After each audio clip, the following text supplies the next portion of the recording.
अक्षय कुमारच्या मुलीसोबत जे काही घडलं ते तुमच्यासोबतही होऊ शकतं. हा व्हिडिओ नक्की शेअर करा, कारण हा फक्त अक्षयच्या मुलीचा अनुभव नाहीये, तर आजच्या डिजिटल जगात प्रत्येक घरासाठी एक मोठा धडा आहे. नुकताच अक्षय कुमारनं सायबर क्राईम अवेअरनेस कार्यक्रमात एक धक्कादायक खुलासा केला. त्याची मुलगी ऑनलाईन गेम खेळत होती. गेममध्ये एक ऑप्शन होता चॅटिंग. ऑनलाईन गेमिंग आणि सायबर क्राईम. सुरुवात साध्या गप्पांमधून झाली.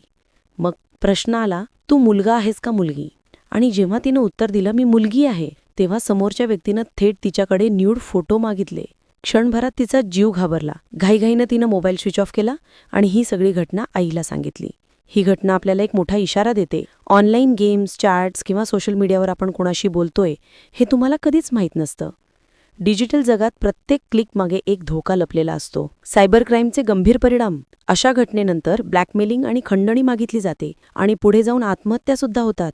तुम्हाला धक्का बसेल, पण भारतातील एकूण आत्महत्यांमध्ये 20% आत्महत्या या सायबर क्राईममध्ये होतात. त्यामुळे हा धोका ओळखा आणि सावध राहा, कारण डिजिटल जगात प्रत्येक क्लिकच्या मागे एक सापळा लपलेला असू शकतो. हा व्हिडिओ जास्तीत जास्त शेअर करा, जेणेकरून कुणाचा तरी जीव वाचेल. आणि माहिती गरजेची वाटली असेल तर सबस्क्राईब करा.